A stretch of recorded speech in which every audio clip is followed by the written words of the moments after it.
ప్రతి క్రైస్తవుడు, ప్రతి విశ్వాసికి పునాది ఏంటిదండి? విశ్వాసము. విశ్వాసం గురించి ఈరోజు మనం నేర్చుకుందాం, ఆలోచన చేద్దాం. విశ్వాసము ఎట్టి పరిస్థితుల్లో మన విశ్వాసము గొప్పదిగా ఉండాలి. మన విశ్వాసము అమూల్యమైనదిగా ఉండాలి. మన విశ్వాసము పట్టుదల కలిగిన విశ్వాసంగా ఉండాలి. ఎలాంటి పరిస్థితులైనా సరే, ఎన్ని ఇబ్బందులు వచ్చినా, ఎన్ని బాధలు వచ్చినా, ఎన్ని కష్టాలు వచ్చినా విశ్వాసం నుంచి తొలగిపోకూడదు. అటువంటి సందర్భమే ఈరోజు ఒక అద్భుతమైన అంశంగా మనం పరిశీలన చేద్దాం. ఆవగింజంత విశ్వాసం మనకున్నదా? లేఖనాల నుంచి మనం పరిశీలన చేస్తే ఈ ఆవగింజంత విశ్వాసం అన్న పదము ఎక్కడ కనిపిస్తుందంటే మత్తయి గారు రాసిన సువార్త చూడండి, 17వ అధ్యాయం 20-21. అందుకు ఆయన మీ అల్ప విశ్వాసము చేతనే మీకు ఆవగింజంత విశ్వాసం ఉండిన ఎడల. ఈ యొక్క పదాన్ని బట్టి మనం పరిశీలన చేస్తే ఎవరితో మాట్లాడుతున్నాడు యేసుప్రభు వారు? శిష్యులతో మాట్లాడుతున్నాడు. 12 మంది శిష్యులతో, అపోస్తులతో మాట్లాడుతున్నాడు. కాబట్టి మన విశ్వాసము చాలా గొప్పదిగా ఉండాలండి. ఎందుకంటే ప్రారంభంలో విశ్వాసము కనబడింది, చివరికి వచ్చే వరకు విశ్వాసము కనిపించదు. ఏమైపోతుంది విశ్వాసం అంటే? తగ్గిపోతూ తగ్గిపోతూ తగ్గిపోతూ తగ్గిపోతుంది. ఎందుకు తగ్గిపోతుందంటే వాక్యంలో లేకపోతే మన విశ్వాసం ఉండదండి. విశ్వాసం అనేది ప్రారంభం, పునాది అండి. పరలోకానికి వెళ్ళటానికి విశ్వాసం ప్రాముఖ్యం. ఎందుకంటే పాత నిబంధనలు మనకు భక్తులు కనబడుతుంది. ఎవరతను? అబ్రహాం గారు, విశ్వాసులకు తండ్రి. విశ్వాసంలో అతను ఒక జయం పొందాడు. విశ్వాస వీరుడు. అలాగే ప్రవక్తలు విశ్వాస వీరుడు. అంటే మన విశ్వాసం ఎప్పటికప్పుడు పరీక్షించుకోవాలండి. మన విశ్వాసం ఎలా ఉన్నదో అనేది మనం పరిశీలన చేస్తే అర్థమవుతుంది. అంటే మన విశ్వాసము చివరి వరకు ఉండాలండి. ప్రారంభంలో ఉన్న విశ్వాసం ఎలా ఉందో అలాంటి విశ్వాసము చివరి వరకు ఉండాలండి. ఒక గొప్పదిగా ఉండాలి ప్రియమైన దేవుడి. మనకొచ్చే కష్టాల నుండి, మనకొచ్చే బాధల నుండి, మనకొచ్చే ఇబ్బందుల నుంచి మన విశ్వాసం ఎప్పటికప్పుడు తగ్గిపోతూ ఉంటుందండి. కానీ దేవుని వాక్యం చూసి మన విశ్వాసాన్ని ఎప్పటికప్పుడు వృద్ధి పొందించుకునే వారిగా ఉండాలి. అంటే గొప్ప విశ్వాసంగా మనం ఉండాలి ప్రియులారా. అలాంటి విశ్వాసం గురించి మరి యేసు ప్రభు వారు చక్కని మాట చెప్తున్నాడు. ఎవరు చెప్తున్నాడు? శిష్యులతో చెప్తున్నాడు. ఏమని చెప్తున్నాడు? ఏం జరిగింది అనే సందర్భం మనం ఆలోచిస్తే ఎవరితో మాట్లాడుతున్నాడు అంటే ప్రభువైన యేసు క్రీస్తు వారు ఎవరితో మాట్లాడుతున్నాడు? అపోస్తులతో మాట్లాడతాం. ఏం జరిగింది? ఎందుకు అల్ప విశ్వాసం అని చెప్పి అన్నాడు ప్రభువారు? ఎవరిని అన్నాడు? అపోస్తులని. మీ విశ్వాసం ఆవగింజంత విశ్వాసం ఉంటే చాలు అని అన్నాడు. ఆ తర్వాత ఆవగింజంత విశ్వాసం ఉంటున్నాడులా ఈ కొండను చూచి ఇక్కడ నుండి అక్కడికి కొమ్మడిగా నడిపోవును. కాబట్టి మరి ఒకనాడు అపోస్తులకి ఆ యొక్క వరాన్ని ఇచ్చాడు దేవుడు. స్వస్థత పరిచయం వరము ఎంతమందికి ఇచ్చారు? 12 మంది శిష్యులకి ఇచ్చారు. అంటే వీరు విశ్వాసంలో రాను రాను తగ్గిపోతున్నారండి. ఎవరు? అపోస్తులు. 10వ అధ్యాయం చూసేసరికి ఒకసారి చూడండి, 10వ అధ్యాయంలో యేసు ప్రభు వారు అపోస్తులకి ఇచ్చినటువంటి స్వస్థత వరాన్ని వారు వినియోగించుకోలేకపోయారు. అపోస్తులు మత్తయి సువార్త 10వ అధ్యాయం చూడండి, మొదటి వచనం. ఆయన తన 12 మంది శిష్యులు పిలిచి అపవిత్రాత్మ వెళ్ళగొట్టుటకును, ప్రతి విధమైన రోగమును, ప్రతి విధమైన వ్యాధిని స్వస్థపరచుటకును వారికి, అంటే అపోస్తులకి అధికారం ఇచ్చినటువంటి యేసు ప్రభు వారు ఒకనాడు ఒక సందర్భంలో మరి యేసు ప్రభు వారు అపోస్తులు చూసి అల్ప విశ్వాసమా, మీ అల్ప విశ్వాసం చేతనే మీకు ఆవగింజంత విశ్వాసం ఉంచినడలా. అంటే ఏం జరిగింది అని ఆలోచిస్తే ప్రియమైన దేవుడి పిల్లరా, అక్కడే ఉందండి మత్తయి సువార్త 17వ అధ్యాయం మొదటి వచనం చూడండి ప్రియులారా. మత్తయి గారు రాసిన సువార్త 17వ అధ్యాయం మొదటి వచనం చదువుకుందాం ఒకసారి. 17వ అధ్యాయం 14వ వచనం. వారు జన సమూహమునకు వచ్చినప్పుడు ఒకడు ఆయన వద్దకు వచ్చి అతను యేసుక్రీస్తు వారి దగ్గరికి వచ్చేదండి. రావటం మోకాలేసి, ప్రభువా నా కుమారుని కరుణింపుము, వాడు చాంద్ర రోగి అయి మిక్కిలి బాధపడుచున్నాడు అని చెప్తున్నాడండి. ఏమిటి వ్యాధిగా వచ్చినటువంటి ఈ తండ్రికి తన కుమారుడికి ఏ రోగం ఉంది? చాంద్ర రోగం. ఆ రోగం ఉన్నప్పటికీ ఏమండి మనిషి క్షీణించిపోతున్నాడు. మనిషి ఇంకా రాను అవయవాలు కోల్పోయి ఒక చావు అంచులోకి వెళ్ళిపోతున్నాడు. అలాంటి పరిస్థితుల్లో ఎవరిని దగ్గర తీసుకొచ్చారు? అతను అపోస్తులు 12 మంది దగ్గరికి తీసుకొచ్చారు. 12 దగ్గరికి తీసుకొచ్చినప్పుడు 16వ వచనం, 12 మంది శిష్యుల దగ్గర తీసుకొచ్చాడు. ఆ చాంద్ర రోగం పట్టిన ఆ వ్యక్తిని అక్కడ తీసుకొస్తున్నప్పుడు వారు బాగు చేయలేకపోయారు. 17వ వచనం, 16వ వచనం మత్తయి సువార్త 17వ అధ్యాయం 16వ వచనం. నీ శిష్యుల యొద్దకు వానిని తీసుకుని వచ్చి కానీ వారు వాడిని స్వస్థపరచలేకపోయారు అని చెప్పారు. అదేంటండి, మరి స్వస్థత వరం ఇచ్చింది యేసుప్రభు వారు. స్వస్థత వరం ఇచ్చింది యేసుప్రభు వారు అయితే మరి స్వస్థత అక్కడ ఆ 12 మంది శిష్యులు ఈ కుమారుడిని స్వస్థపరచలేకపోయారు. నీ శిష్యుల దగ్గర తీసుకొచ్చానయ్యా, మరి వారు స్వస్థపరచలేకపోయారు అని అంటే ఏం జరిగింది? అందుకే యేసు విశ్వాసం లేని మూర్ఖతరము వారలారా, మీతో నేను ఎంత కాలము ఉందును, ఎంతవరకు మిమ్మల్ని సహించును, వాడిని నా యొద్దకు తీసుకురాడని చెప్పాను. యేసు ప్రభు వారు గద్దించారు. ఎవరిని? అపోస్తుల్ని. నేను మీ దగ్గర ఎంతకాలం ఉంటాను అని గద్దించినప్పుడు వెంటనే ఆ కుమారుణ్ణి తీసుకుని యేసు ప్రభు వారి దగ్గర తీసుకొచ్చారు. వెంటనే ఏం జరిగింది? 18వ రోజు అంతటా యేసు ఆ దయ్యములు గద్దింపగా అది వారిని వదిలిపోయేను. ఎవడి స్వస్థత వరం ఇచ్చిన అపోస్తులే స్వస్థత చేయలేకపోయారు. వెంటనే ఆ కుమారుని యేసు ప్రభు వారి దగ్గర తీసుకొచ్చినప్పుడు ఆ దెయ్యముని ఏమండి గద్దింపగా వెంటనే వదిలిపోయాను. ఇది చూశారండి అపోస్తులు. ఇదేంటి, మేము ఇంత ప్రయత్నం చేశాము, మా 12 మంది శిష్యులు ఎంతో ప్రయత్నించారు, కానీ వారి వలన అవలేదు.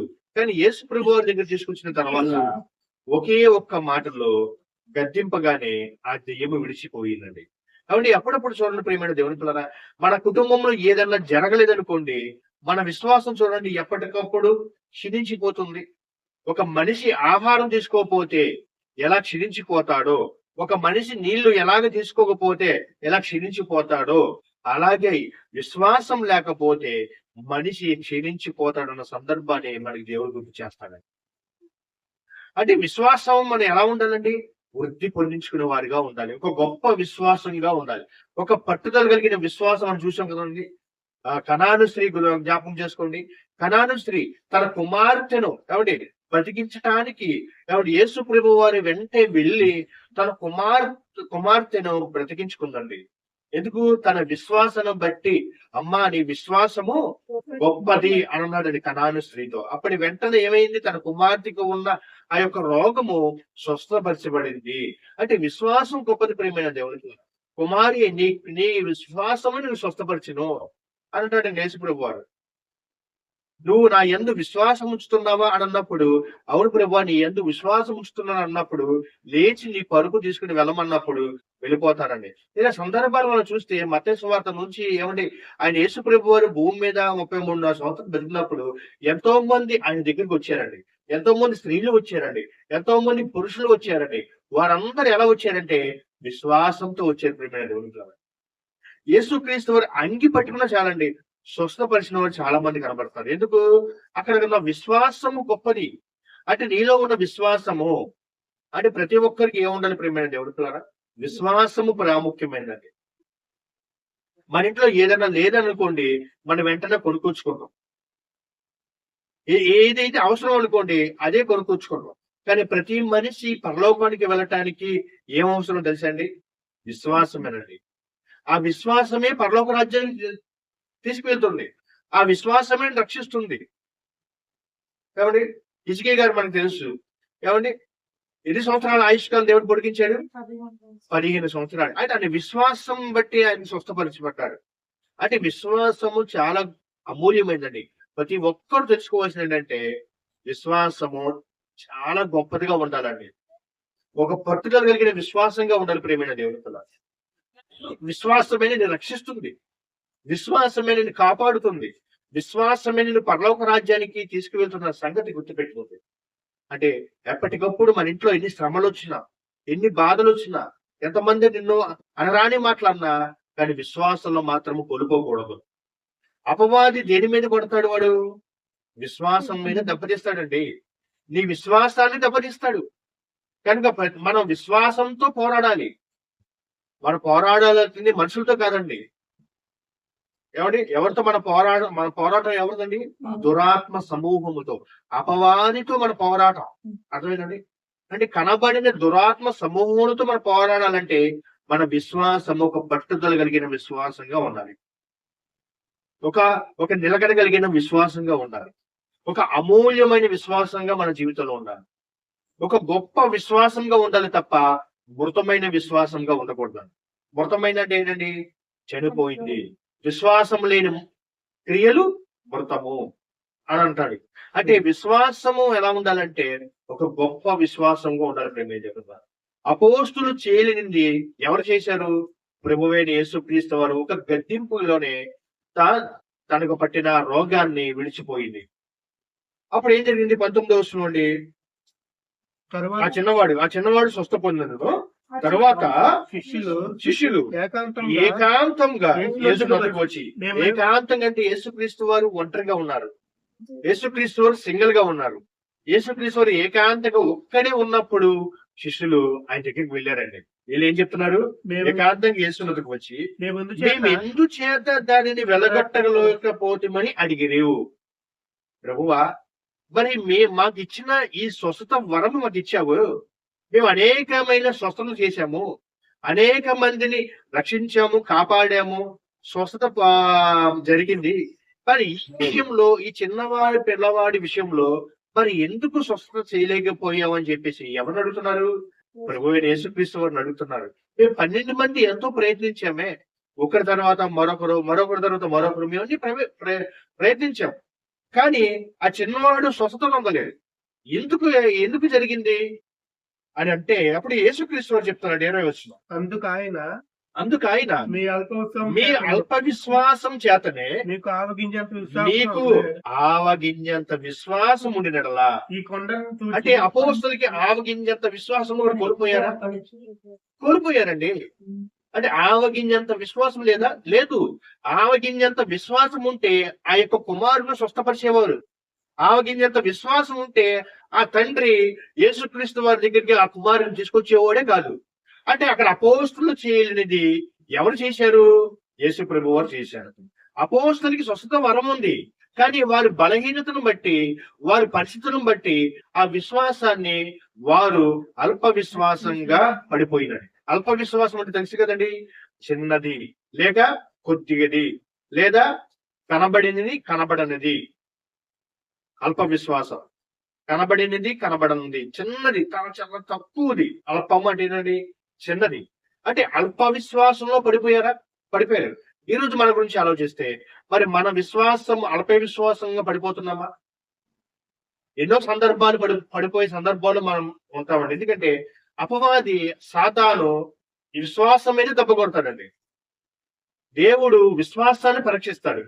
ఏగును పరీక్షించింది దేనిని బట్టి పరీక్షించాడు? దేవుడు విశ్వాసాన్ని పరీక్షించాడండి. ఏగుని విశ్వాసంలో నెగ్గాడు, విశ్వాసాన్ని కాపాడుకున్నాడు ఏగు. అలాగే ప్రియమైన దేవుడు కదా, అపోస్తులు చేయండి ఎవరు చేశారంటే ప్రభువు అయిన యేసుక్రీస్తు వారు చేశారు. అప్పుడు యేసుక్రీస్తు వారు ఏం చెప్పాడు? ఏమండి, యేసు ఆవగింజంత మీ అల్ప విశ్వాసం చేతనే, అంటే మీ 12 మంది అల్ప విశ్వాసం చేతనే మీకు ఆవగింజంత విశ్వాసం ఉండిన ఎడల ఈ కొండను చూచి ఇక్కడ నుండి అక్కడికి పొమ్మడిగానే అది పోవును అని నిశ్చయముగా చెప్పాడు.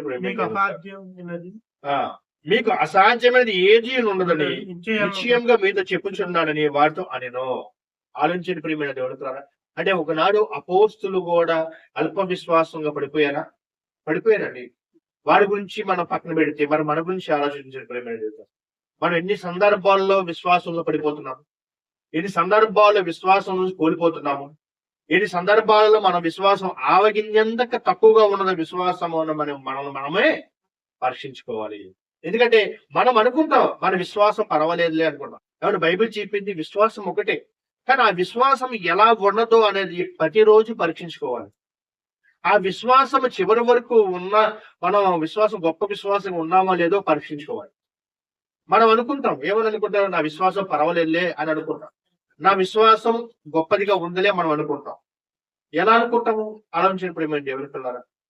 విశ్వాసం చివరి వరకు లేదనుకోండి, సాతానుగాడు పాతాళానికి తీసుకుని పోతాడు. సంగతి గుర్తుపెట్టుకోండి. అంటే నీ విశ్వాసమే నేను రక్షిస్తుంది. యేసుక్రీస్తు వారు ఎన్నో సందర్భాలు చెప్తూ ఉంటాడు, నీ విశ్వాసమే నేను స్వస్థపరచును, నీ విశ్వాసమే నేను కాపాడును, నీ విశ్వాసమే నీ కుటుంబాన్ని రక్షిస్తుంది.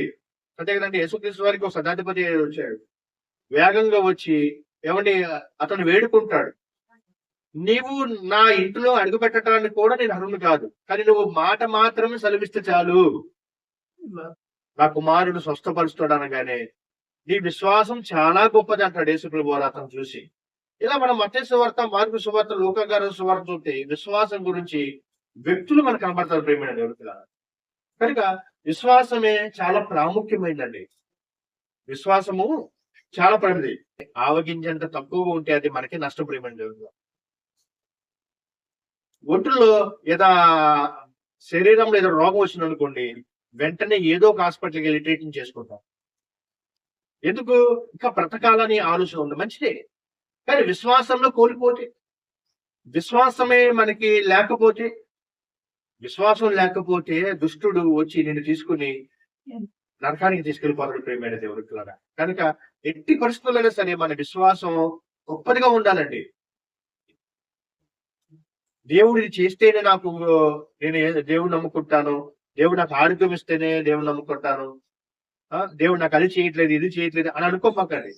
దేవుడు ఎట్టి పరిస్థితుల్లో మనకి ఏదో ఒక రోజు నీ విశ్వాసాన్ని పరీక్షిస్తాడు. కానీ కొంచెం సమయాన్ని వెయిట్ చేస్తాడు, సమయం నీకు ఇస్తాడు. ఆ సమయంలో నువ్వు ఎలా ఉంటావో దేవుడు పరీక్ష పెడతాడు. ఆ పరీక్షలో ప్రతి ఒక్కరు పాస్ అవ్వాలి ప్రేమ దేవుడికి. యేసుక్రీస్తు వారు ఒక ప్రాంతానికి వెళ్తాడు. మత్తయి గారి సువార్త 13వ అధ్యాయము 58వ వచనం ప్రియులారా, వారి అవిశ్వాసమును బట్టి ఆయన అక్కడ అనేకమైన అద్భుతం చేయలేదు. ఏమంటే ఈ సందర్భం మనం జాగ్రత్తగా ప్రేమ దేవుడు. యేసుక్రీస్తు వారు స్వదేశ దేశానికి వచ్చినప్పుడు ఏమండి ఇతను సొంత ప్రాంతం అండి. సొంత ప్రాంతానికి వచ్చినప్పుడు అక్కడ యేసు ప్రభు వారు ఏం చేయలేదు, అద్భుతం చేయలేదు.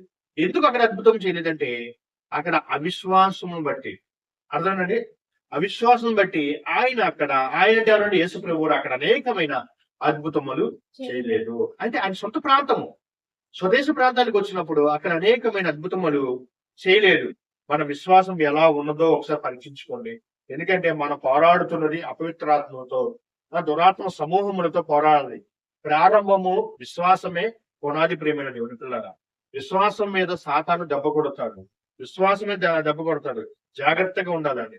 మనము బలమైన విశ్వాసంగా ఉండాలి, ఒక పట్టుదల కలిగిన విశ్వాసంగా ఉండాలి, ఒక అమూల్యమైన విశ్వాసంగా ఉండాలి, ఒక గొప్ప విశ్వాసంగా మనం ఉండాలి. ఎందుకంటే విశ్వాసం లేని జీవితము మృతము, క్రియలు లేని విశ్వాసము మృతము. అంటే మృతం అంటే ఏంటండి? చనిపోయింది. కనుక ప్రియమైన దేవుని పిల్లరా, మన విశ్వాసం ఎప్పటికప్పుడు పరీక్షించుకోవాలి. అల్పమైనది మనకు ఉండకూడదండి, గొప్ప విశ్వాసంగా మనం ఉండాలి ప్రియమైన దేవుని పిల్లరా. కానీ ఎట్టి పరిస్థితుల్లో మన చివరి వరకు మన విశ్వాసాన్ని కోల్పోకూడదు. అవిశ్వాసంగా మనం బ్రతకూడదండి, విశ్వాసంగా బ్రతకాలి. అవిశ్వాసంగా ఉన్నారనుకోండి, కార్యాలు జరగవు. దేవుడు నాకు అది చేస్తాడో చేయలేడు అపనమ్మకం వద్దండి. నమ్మకం ఏర్పాటు చేసుకోండి దేవుడి మీద. ఏమో ఎందుకు చేయలేదు, లేకపోతే చేయడేమో, ఇలాంటి మాట్లాడకూడదండి.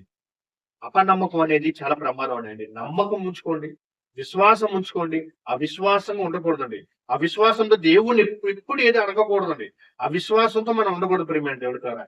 విశ్వాసంతో అడగాలి. విశ్వాసంతో ప్రార్థన చేయాలి. విశ్వాసంతోనే మన జీవితం ముగించుకోవాలి. ఎందుకంటే విశ్వాస జీవితాలలో ఎంతో మంది అలాంటి గొప్ప అద్భుతమైన కార్యాలు జరిగిన సందర్భాలు మనకు కనబడతారండి. అంటే విశ్వాసం వలన స్వస్థత పొందిన వారు మనకు కనబడతారండి.